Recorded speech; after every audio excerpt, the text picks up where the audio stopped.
novcentismo com o Concílio de Trento apresenta dois momentos diferenciados. Se no primeiro assinalado pela influente marca da geração de 70 e mais especificamente de um dos seus mentores, Alberto Quental,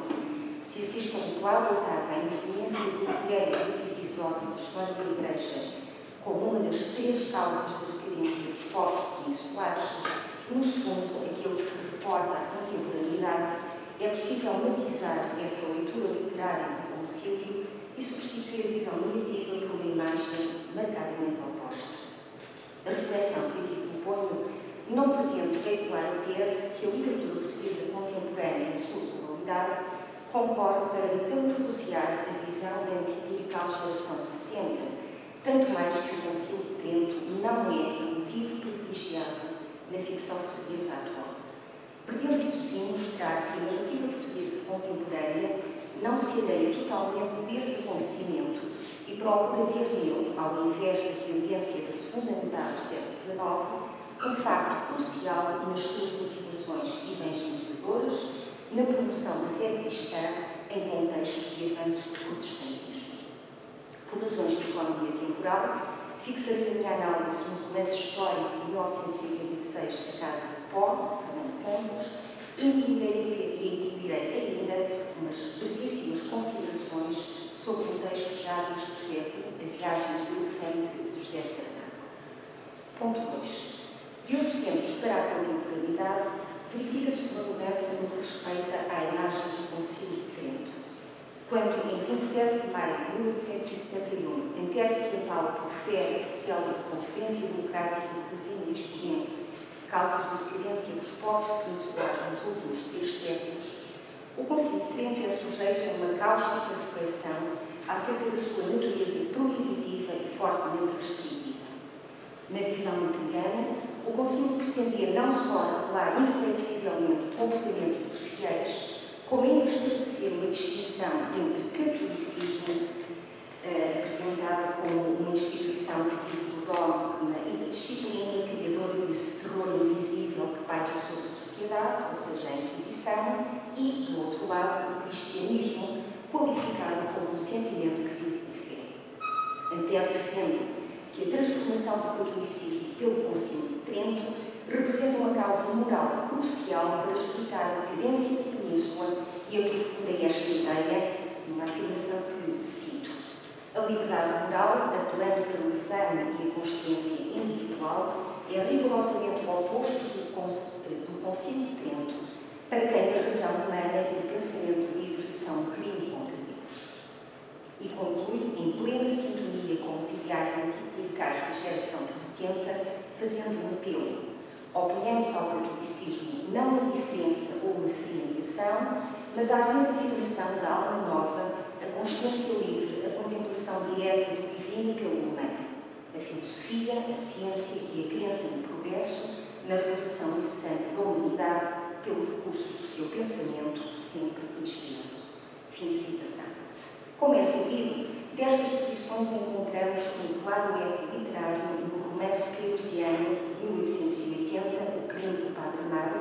não só através de referências basicamente irónicas ao seráfico Concílio de Trento, mas também num interessantíssimo diálogo que opõe o abade Ferrão e o médico, o Dr. Gouveia, que dizia ainda argumentar porque seguramente todos o conhecem. Avançando agora para a contemporaneidade, no romance saramaguiano A Viagem do Elefante, a brevíssima referência ao Concílio de Trento enquadra-se na lógica de um dos percursos feito por um elefante indiano oferecido por Dom João III ao seu primo, o arquiduque Maximiliano de Áustria.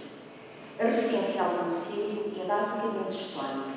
e Saramago escreve: em Trento está em curso desde 1545 um concílio ecuménico em que, pelo que se vai sabendo, se prepara um contra-ataque contra Lutero e os seus seguidores. Basta dizer que já foram promulgados decretos sobre a Sagrada Escritura e a tradição, o pecado original, a justificação e os sacramentos em geral. Ora, se observarmos o retrato do Concílio de Trento no romance histórico constitui o objeto essencial da minha reflexão, a Casa do Pó, verificamos que estas posições disfóricas ou meramente alusivas, no caso de Saramago, dão lugar a uma visão marcadamente positiva. A Casa do Pó é um romance narrado em primeira pessoa, cujo protagonista é um franciscano que procura angustiadamente as suas origens e o desvendamento dos mistérios que rodeiam toda a sua existência. Frei Pantaleão de Aveiro percorre um longo caminho que não é apenas uma peregrinação por lugares emblemáticos da Terra Santa. É igualmente uma peregrinação interior à procura da sua própria identidade. O próprio Pantaleão conjuga os dois propósitos, afirmando que eu partira para a peregrinação à Terra Santa e às origens da minha vida. Durante essa longa peregrinação, pressentem numerosos momentos os perigos que o rodeiam e que são afastados por alguém que o protege e que se esforça por o confundir com a multidão. Este longo percurso, feito de interrogações, dúvidas, enigmas e indícios, em clara analogia com procedimentos típicos da narrativa policial e documentalista, é também uma permanente questionação acerca da sua vocação sacerdotal. Pantaleão não questiona a sua identidade como frade franciscano, mas uma vocação monástica que sente não possuir. Interroga-se, nos seguintes termos, que não tem vocação para a vida monástica, lá isso é verdade, mas uma coisa é certa: sou franciscano de raiz e a terra, o céu, a água, as árvores, a seara, as sementes, as aves, os animais do campo, tudo faz eco dentro de mim e em mim canta num magnífico os louvores de Deus. Fim de citação. O Concílio de Trento não é simplesmente um pano de fundo histórico correspondente a uma parte do período da peregrinação de franciscano Pantaleão de Aveiro. O próprio dirá que teve oportunidade de assistir maravilhado a algumas sessões do Concílio e de nelas ter aprendido que homens tidos como sábios e doutos, os mais doutos e sábios que a cristandade nascer e enviar àquela cidade italiana, podiam discutir e debater uma questão por prismas diversos e não raro antagónicos. Pantaleão é esclarecido sobre a natureza resvaladiça das matérias debatidas no Concílio e sobre as exigências de isenção e de santidade impostas àqueles que nele participam. Na sua perspectiva, o Concílio teve como propósito maior a saída terreiro contra o protestantismo que campeava na Europa e os seus resultados traduziram-se numa profusão de teses, sermões, homilias, novos missais, compêndios e esses pequenos livros que eram os catecismos. Diz: bem me lembro de ver folhear essas novidades nas bancas dos livreiros, nas ruas buliçosas de Roma, de Veneza e de Trento, por toda a Itália. Grande impulsionador desse esforço de publicar os resultados do Concílio para os pôr em ação foi o arcebispo de Milão, Carlos Borromeu, ele próprio autor de um catecismo que veio ao mundo em 1566, por diversas vezes é referido neste romance. Não é ele, todavia, a figura mais destacada por Pantaleão, narrador e protagonista. As observações de Pantaleão sobre o Concílio destacam sobretudo o papel de Frei Bartolomeu dos Mártires como divulgador de um catecismo ou doutrina cristã e práticas espirituais para uso não só dos sacerdotes que têm cargo de almas nas igrejas da sua obrigação, mas ainda dos mestrados de Santiago de Avis, obra que depois foi várias vezes reeditada em Coimbra e em Lisboa. Como é sabido, Bartolomeu dos Mártires foi uma figura de relevo no Concílio de Trento, participando nas sessões de 1562 e 1563. A ele ficou a dever-se a aplicação das decisões do Concílio Tridentino, em 1564, e a elaboração do princípio de catecismo ou doutrina cristã e práticas espirituais. Ora, a primeira etapa da peregrinação de Pantaleão de Aveiro leva-o à Itália, às cidades de Roma, Veneza e Trento, e na chegada ao Vaticano em 1561, recorda a presença de alguns dos mais eminentes teólogos que vinham participar no Concílio: o Bispo de Coimbra, Frei João Soares, e o Arcebispo de Praga e Primaz das Espanhas, Frei Bartolomeu dos Mártires, que deixará nele uma impressão profunda. Numa segunda visita, quando já o Concílio discutia as primeiras cláusulas e tomava as primeiras decisões, Bartolomeu dos Mártires é descrito pelo protagonista do romance como um humilde frade dominicano que que envergavam um hábito de pano novo, porque o impuseram, com sua grande contrariedade.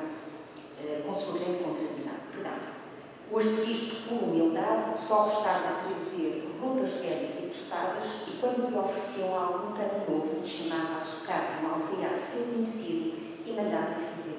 vestuário para os pobres. Esta identificação de Pantaleão com a simplicidade de Bartolomeu dos Mártires é complementada pela admiração que sente pela sua função de doutrinador, teólogo e mestre espiritual. Dele sabe Pantaleão que foi mestre de artes no Colégio de Lisboa e professor de teologia na Batalha, que tinha recebido grau de magíster em teologia na cidade de Salamanca, que pela sua ciência e virtudes o escolheu o infante Dom Luís para preceptor de seu filho Dom António, futuro prior do Cato, que foi eleito prior do convento de São Domingos de Benfica e que, por falecimento de Dom Frei Baltazar Limpo, arcebispo de Braga, a Rainha Dona Catarina o iniciada pelo arcebispado. Sabia ainda que ele havia recusado a dignidade e só por instâncias prementes do provincial a aceitou, pois tinha feito voto de obediência aos seus superiores. O relato do encontro entre Pantaleão e Frei Bartolomeu dos Mártires permite também conhecer o pensamento deste dominicano sobre o papel da Igreja no Concílio de Trento.